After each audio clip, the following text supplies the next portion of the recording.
On this episode of We're No Damn Experts, we're told that if we can walk, we can snowshoe, and so can you. So stay tuned to find out how you can easily enjoy the fun at Silver Crest Trails. Best damn podcast, the best damn town. You wanna get up, get ready to get down.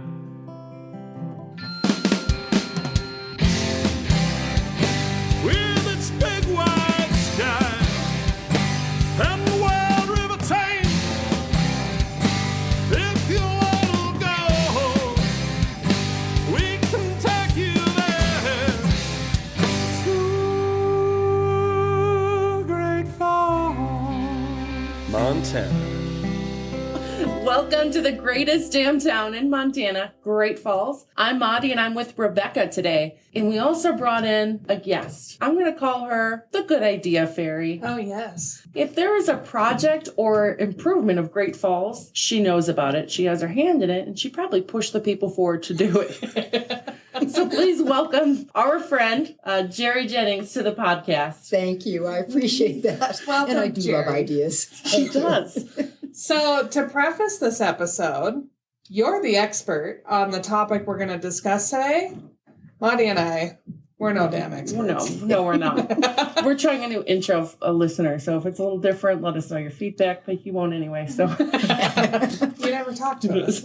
So what Rebecca was saying earlier is we're triple tapping, right? Podcast. Gerry will be a feature in our new visitor guide that's coming out. And then we're also going to be redoing our website, which also features Great Fallsians sharing their passion with us in their own words. So we're trying to figure out how to tell these amazing stories from these people we get to interact with on a daily, weekly basis and share them with our guests and get them excited about Great Falls. So with Gerry, we could really take all the adventure things to do in Great Falls and the surrounding area. We could put it on a wheel and just spin it. And make you answer the questions. And that would be a pretty fun content piece. Maybe we'll do that next year in 2021. But because she can speak on everything. But we do want you to focus on Silver Crest Trails. You're involved. I am involved. At what level are you involved with the Silver Crest Trail system? I'm on the board. Okay. And have been for a long time. But a little history about the Silver Crest Trails. We have been in Great Falls for 46 years. We came here from the East Coast bringing 4 young children. And of course, we heard about Showdown. And we were right up there, skiing. But then we knew that there was a place called Silver Crest Trails. And at that point, they didn't have the big, beautiful parking lot. There weren't the number of people skiing, for one thing, but there weren't nearly the number of snowmobiles up there. That was just not a built-up thing at that point. But we would take our kids up there, and we just loved it. The little ones, we'd pull in what they call a poke. It's a little sled that you pull behind that doesn't have the deep runners. Okay. And they loved it. So fast forward to about 2010. I'm going to make you pause. When you're pulling them with the poke, Am I poking them? No. are you harnessed up like... We are harnessed up like a reindeer Okay. or a horse or something like Pulling that. the kids. Absolutely. Pulling Awesome. the kids. And Okay. they're loving it. And one of these kids is Peter, right? One of these kids is Peter. Next time I talk to Peter, the owner of Hotel Arvon, the Celtic Cowboy, Dark Horse Wine Snug, Peter, you're going to tell me about this. Well, then when Peter got married and had kids, we were pulling his kids on the Peter's not pulling his own kids. Mom and Dad got all the no, Grandma and experience. Grandpa get to do this. Okay. Perfect. So we're poking and now we're fast forwarding. We're To poking and now 2010. we're fast forwarding. I'm going backward. Before we arrived, there was a group called the Great Falls Cross Country Club. Okay. And I have to say, they did the heavy work. They got these trails groomed with grants from perhaps the trails granting of the state and so forth. There was no big parking lot at the time. They worked with the Forest Service. And sometimes in those days, I have to say, because I worked with the Forest Service with the Montana Wilderness Association, it wasn't all that easy. But, when you start collaborating and doing one for the other and so forth, it tends to work. So in 2010, we were at a Great Great Falls Cross Country Club meeting, and the Forest Service, because they had put in this multi-million-dollar parking lot up there, they wanted it to be used by other than just snowmobile big trailers. They had put the one part of the parking lot for cross-country skiing and dog sledding. So I was at a meeting along with about 20 other people, and they brought up the fact that the Forest Service wanted to use the interior of it for snowshoeing. Oh. Well, I'll tell you what. The group had said no snowshoeing up there for 40 years. And it was really tough. But there were some of us who said we really would like to see snowshoeing in there because we would get many more people up there.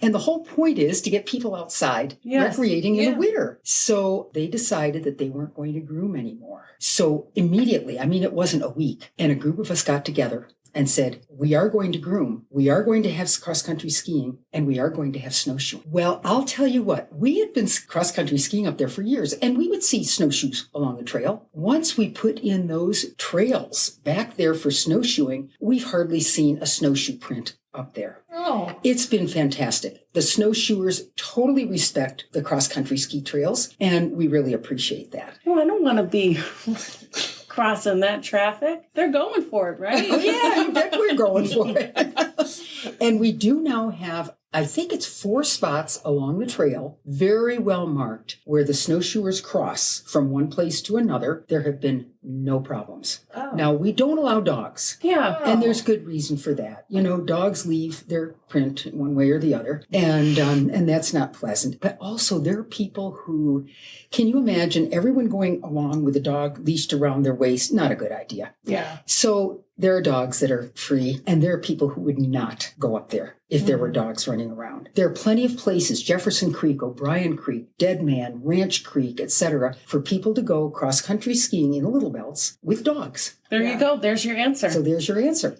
Well, that's good to know. Yeah. And also, if they want to just take the dogs in the parking lot and then, back and forth, and then leave the dog in the car while they go cross-country skiing, they can do that too. And the dogs could exercise. And you were talking about the snowmobile parking lots. So I'm assuming Silver Crest is near this parking lot, but there's not necessarily a sign on the road that says Silver Crest. No, it says recreational parking area, I think. And it's a good point because I went in once, I'm telling a story on myself. Good. Because it said 500 yards and I was talking to somebody and I saw a driveway in and I went in and totally got stuck. It was a snowmobile driveway, not for their trucks, but for their snowmobiles.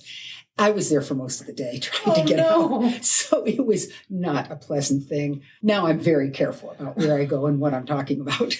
So we're talking about a parking lot, and I think people may not understand why we are. But if you are outside in the winter and you want to do these activities, parking on the side of the road. Not good. Parking at a small parking spot that gets congested and then you park on the driveway into it. Not good. So this is why having this multi-million-dollar parking lot is a huge, huge asset to accessing the area. It's a huge asset. There are 2 areas for snowmobile park, and the size trailers they bring up, they're huge. And every now and then I have to take pictures of trailers and license plates and take it to the Forest Service because they will park in our parking area. And it doesn't necessarily say for cross-country. Well, it does say for cross-country skiing, actually. It says no big trailers. Okay. And so we really try, and I think most of the snowmobilers are very good about that because they don't want it taken away from them. So the county plows the parking lot. And so for the most part, we have a well-plowed area for us to park. Are there any other amenities by the parking lot? I was just going to say there's a latrine up there. And Bobby Glico, who's with the Forest Service, and I always have this fun joke because I'll say, Bobby, did you leave toilet paper? And so whenever we do winter trails day, he calls me and he says, I left a lot of toilet paper. Oh, good. So those are the amenities. And otherwise, it's very well marked, all the trails. In fact, our grandson, Peter's son, made, for his Eagle Scout project, made wooden signs routing them out with the names of all the different trails. And so those are up there. Nice. And it's a nice area. It really is. We have the maps, that show distances and all that kind of thing. But a few years ago, Matt Marcinick, who was with Fish, Wildlife, and Parks, and he was president of our little group at that point, decided to name the trails. Well, I knew them as A, B, C, D, and E. Okay. And I Creative still do. But we have Silver Dyke, and we have Sluice Box, and we have 89er, and all these wonderful names that have to do with mining up there. Okay. Okay, Sluice Box, Silver Dyke, 89er is actually 89 is the highway, but I think there was a mine by that name. Kind of fun. Yeah. But you know, when you get stuck on A, B, C, and D and E, it's easy. So how long are these trails, and how long does it take to loop it? It depends how fast you ski. So let's look at us. Monty and I did an episode a couple weeks ago on a winter itinerary, trying to encourage people not to hibernate because winter is a wonderful time to recreate. It's a wonderful time to recreate. Neither one of us have ever cross-country skied. Ooh, me too. So tell me. Well, first of all, you're removing hurdles throughout this. So one, it's a parking lot and it's well marked. Yep. There's a latrine there, and I have labeled trails. So Perfect. What more could you ask for? With a map. So I guess the only other hurdle that potential visitors or even residents of the area would be like, well, it's cold out. Oh. That's right. And so you layer like an onion. And everyone, did you hear that? Like an onion. The first layer is your body heat. The second layer is not cotton. Because what happens is when cotton gets wet, it gets cold and it doesn't breathe. It doesn't pull into the next layers. So you use either wool or a synthetic layer for your second layer. The third layer, wool, fleece, down, something like that. And then the fourth layer should be like a parka so that the wind doesn't wind resistant. And it's not terribly windy up there, which is another real plus. I just want to make note that we do have show notes because I want to make sure I ask Gerry all these questions. And I have embraced the cold. Layers. Outmost layers should be wind resistant. There you go. There you go. You already knew. I did that. Well, I didn't know about the cotton part. Don't wear cotton. Okay. When my husband was a scout leader for our boys and kids would come in jeans, Levi's, he'd send them home to get either wool or some kind of polyester. Because if you're camping overnight and you've got Levi's on and they're wet, you're very cold. Yeah. And so is the scoutmaster. So now I'm dressed warm. Mm-hmm. How long is it going to take me to finish this trail? It all depends on how fast you want to go. But there are loops. You can see all these loops on the map. Okay, there are 9 miles of trail. But if you do all the loops, it's going to add, to that mileage. So there are some that are easier. So start on the easier ones. Just look at the map and see what looks easy to you or what looks shorter to you. You finish that and you think, man, I can really do that. Yeah, do another one. You think I'm going to get this false confidence. I do. Okay.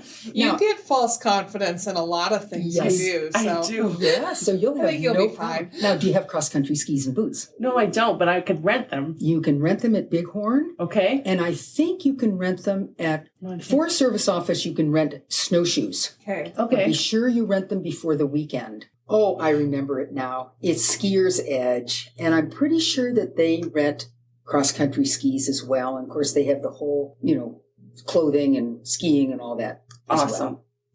Anyway, you can rent them and you can borrow snowshoes. Okay. Montana Wilderness Association has them also, but you'd have to go through it. Not that it's a big deal. Somebody like me who's connected with Montana Wilderness Association. Okay. Oh, cool. So, you'd borrow them for one day and go up and just slog around. Now, isn't there a day or multiple days where you guys do coordinated trail outings? So if we're novices and we've never done this before, we're not up there falling on our faces with nobody else around. Well, this year is a little different, as you can imagine. Yeah. Mm-hmm. We have cross-country ski clinics. Okay. Oh. The first one is January 11th. It's a Saturday. I don't know if that's right. It might be the 9th. And then we're also... January 9th. You were right on your second January guess. 9th. January 9th, we're having a ski clinic. Okay. And that's for beginners. It's for intermediates. It's for experts. If at that point there's enough snow to groom for skate skiing, which is really fun. It's a lot more exercise, but it's a lot of fun. What kind is it? Skate skiing. You're off, you look like you're doing hockey skating, foot off to the side. Oh, and that sounds horrible. Come on. You'd love it, Marty, because you're an adventurer, remember? I do. I mean, I love getting out. So it's like rollerblading in the snow. It is. Okay. So multiple, like exponentially more chances for me to get sore. That's right. Exactly. Exactly. Okay. Exactly. I want to see people do this. We'll have, it's a free clinic. Okay. To watch? Because that's what. No, you have to participate. Okay, Rebecca's This life is about participating. That's right. How about we have Rebecca do it? And then I'll just have a camera behind, and I'll just have to snowshoe behind her because, you have to pick her up, right? Yeah.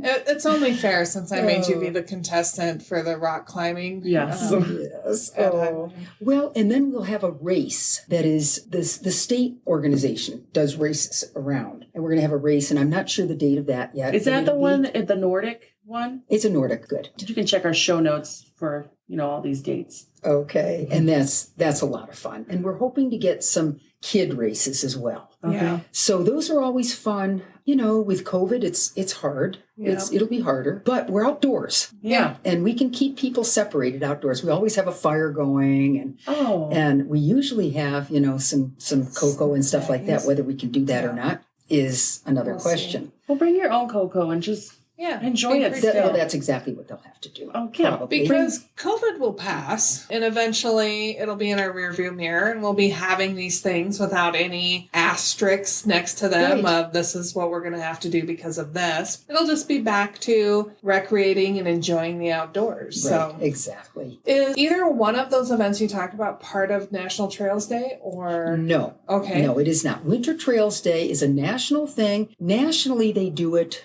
right after January 1st. Okay. We don't because there's not enough light at that point. Okay. And we found that doing it at the end of February or early March worked a lot better because there's more light and it's a little bit warmer. Maybe. You're dressing in layers like an onion anyway. It doesn't matter. Dressing in layers like an onion, so you're just fine. But remember, we've got a fire going. Yep. And Winter Trails Day usually attracts about 300 people. Holy. So that will have to be modified. But what we do is we offer snowshoe and we offer cross-country skiing too. And Bighorn comes up with their truck with skis and boots and poles. You have to sign up for a time to do it. Okay. And so with Bighorn, you have to sign up ahead of time so that they know they've got your size for the particular outing that you're going on. It's fun. It is a lot of fun. And as I say, in the past, we've had soups and all that. We can't do that now. But it's still a lot of fun. But people can bring their own thermostat. They can bring their own stuff. Exactly. We have parking attendants, and it's very well done. The nice thing about this, in my mind, the vision I'm creating, is you have people who want to help you recreate there. Exactly. And if you're new to it, you're a visitor here, you can participate in an event that people want to help you enjoy. Right. And I think that's kind of the unique thing about that, because then it gets people engaged with Silver Crest and all the things that are there in a welcoming environment. Right. And this started about 14 years ago. Oh, man. Winter Trails Day. And that was before we had it at the cross-country area. So in the beginning, we had it at Showdown. Okay. And that worked out pretty well. It really did. There was a story about a woman in her long fur coat and her husband, and they had the kids on a sled, and all of a sudden the sled got away from them, and the sled was going toward a creek, and she was frantic, and oh my goodness. They turned around and went home. But it was kind of funny because they wouldn't accept any instructions. So they knew what they were doing, but they really didn't. Oh. But it's, we just guide the hikes. A lot of people introduced to snowshoeing and cross-country skiing at Winter Trails Day. But you have to sign up for a time. Yeah. Okay. And again, we'll see what happens with a date and time for that. That's awesome. But it's fun, and you would love it. And the snowshoes, by the way, the snowshoes are there. We get them from Montana Wilderness Association. We get them from the Forest Service, and we get them from a development group. Okay. And so that works out, a conservation group. Okay. Helena. It works out really well. So when does winter season at Silver Crest open? So if I'm a visitor coming to Great Falls, when should I have Silver Crest as an option for an itinerary? Number one, when there's snow. Okay. So And number two, after hunting season. Okay. So after the 1st of December. Now we're up there now with a UTV and a snowmobile with a track setter behind it. It's not wonderful, okay. but it's good. Okay. And, there's not going to be any skate skiing until we get more snow and we can groom for that. But it's great. Yeah. And there aren't that many people up there, but there have been some families up there with a bunch of little kids. Oh, nice. And that's been really fun for them. Oh. With a poke, of course. Seriously. So when it's not winter, is Silver Crest just open for hiking? Yes, but it's a little bit more difficult because, you're not following groomed trails. Oh, yeah. So you really do have to watch where you're going because there are other areas that look like you could go skiing through them and they're not trails. So we've gone up there in the summer and I thought, where am I? Okay. But I'm sure in the summer you can take a dog too. Okay. So Yeah. that Okay. wouldn't be a problem. There's no warming hut there? There's a lean-to. Okay. And we always have, we don't have fire on a regular weekend, but for occasions we do. But there's a lean-to. But, you're not far from your car. No, the parking lot's And right there are about 3 lean-tos, I think, along the trail. There's one at the top of Mount Eureka. There's another one when you hit Sluice Box, I think it is, and then one at the bottom. Okay. So, and then there are some benches that some other Eagle Scout kids did that are on 89er, and they kind of overlook an area that burned. I want to go there this weekend. Well, I think you should. I'm just adding it. I think you should. Okay. Bighorn is just right around the corner from you. You can go rent your skis. There you go. I'm going to tell the husband. We're doing No, this. it'll be a Christmas surprise. That's right. Surprise!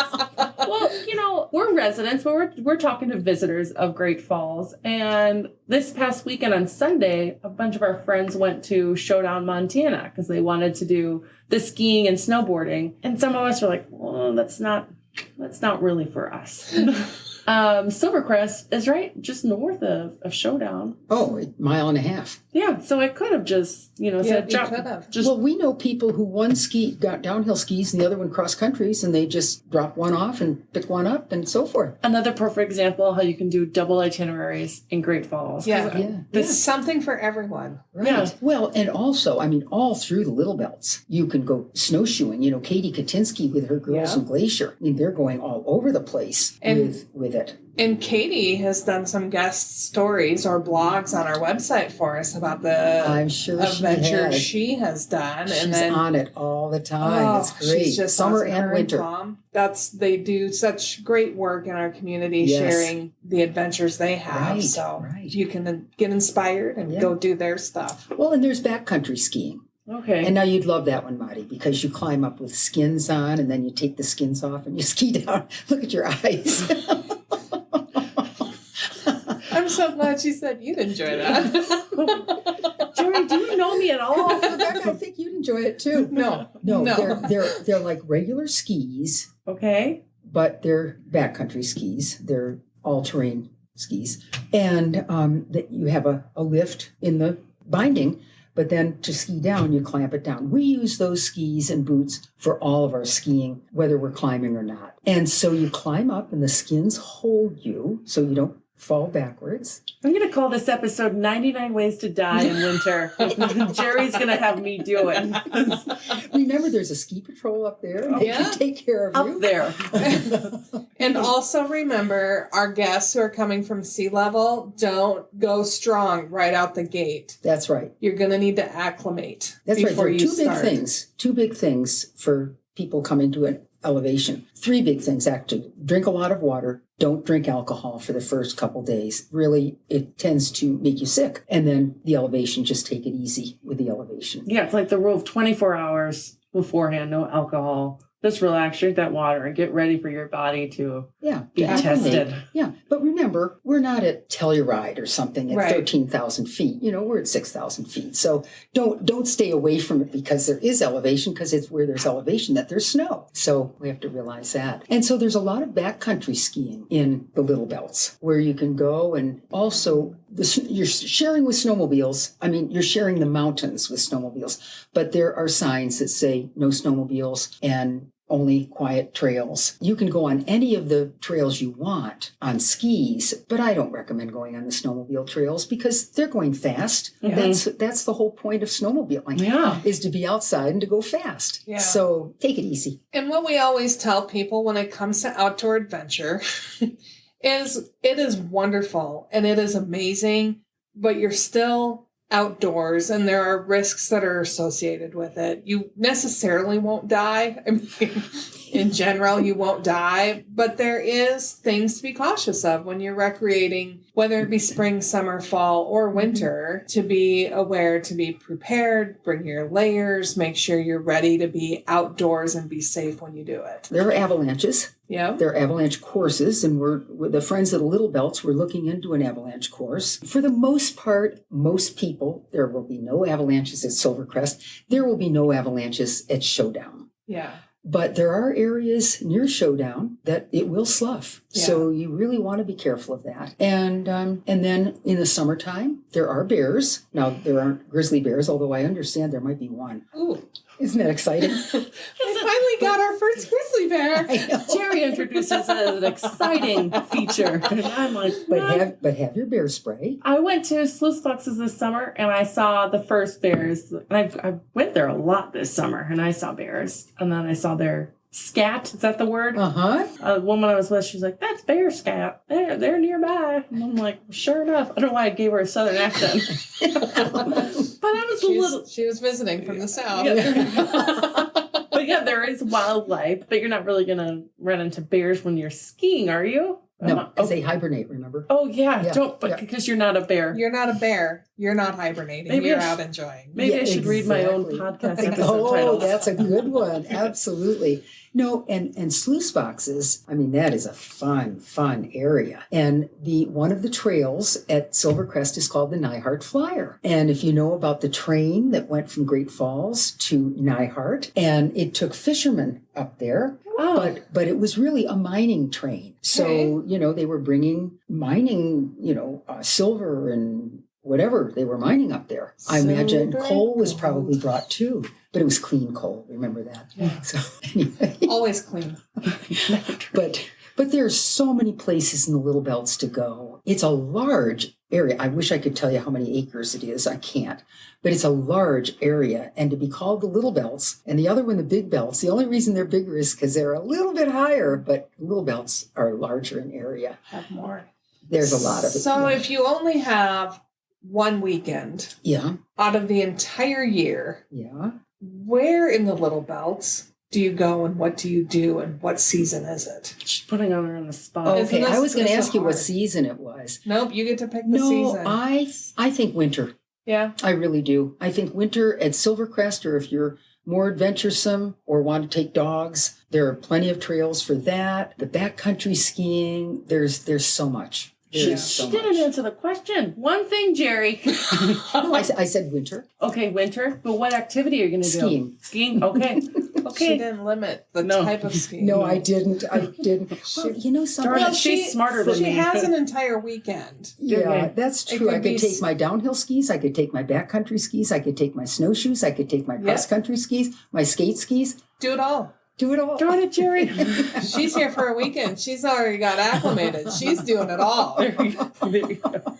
It's fun. And Showdown is a great place. It truly is. So for our visitor guide, we want to also highlight what is something that a visitor wouldn't know had they not talked to Gerry Jennings about the area. Not just in life, but that could be another episode. You're going to have to narrow it down. Ooh, do you mean about Great Falls? How about we do both? How about Silver Crest and Great Falls? Well, I would say definitely go to Silver Crest. You've got a big parking lot. You're safe. You're as safe as you can be. You're within minutes of the parking lot wherever you go. Okay. It's a pretty secure area. We take care of trees that are across the trails, so the Forest Service certainly helps with that. And I would say to go to Silver Crest. Okay. Yeah, you need less expertise. If you go to Showdown, you need to take your lesson and so forth. And don't believe me, I'm not downgrading showdown. I love it. But if you had one weekend and you Right. aren't a downhill skier, I would go to Silver Crest.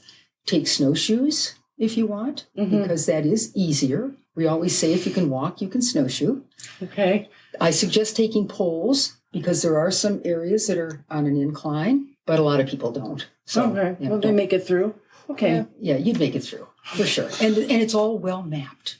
Okay. Yeah. I mean, we have a map in front of us, and And they're also here at the office. So if you show up in town Monday through Friday and you want a map, you can get it at our office. But I would assume. There are maps up there. Yep. Yeah, we that's have a what I figured. whole thing and the Silver Crest Trails Association takes such good care of everything. I mean, they're really, the box for the maps and a big donation board where when you donate to Silver Crest, which I suggest you do, your name goes up on a smart board. Nice. And of course the signs that our grandson has made and so on and so forth. I mean, if you get lost at Silver Crest, you'll get lost going down your street. you can't find your way out of a brown paper bag. That's right, exactly. So then what would be the one thing, if you didn't talk to Gerry Jennings, you wouldn't know about Great Falls? Well, I could answer that.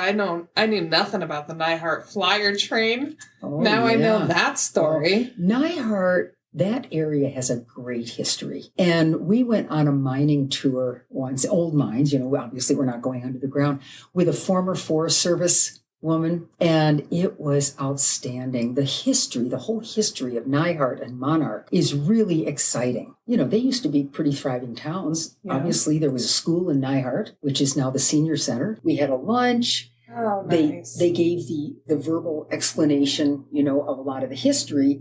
And then we went to see the mines. And it was very exciting and really interesting. So I would love to see that happen again. It hasn't happened for a while. But you just need somebody like Beth who is willing to do it. We have such impressive mining history We here do. in Great Falls, in the area. Stockett and so forth, Belt. Yeah, and I always, let people know Butte isn't the only place in the state that has some great mining history. Yeah. And not only do we have the great mining history, but we have then the hydroelectric dam history that connects to everything else in the state of Montana. And that's really why Great Falls becomes the center of the universe, in my opinion. But, Right. that's just my opinion. Yep. Well, I think the three of us probably agree.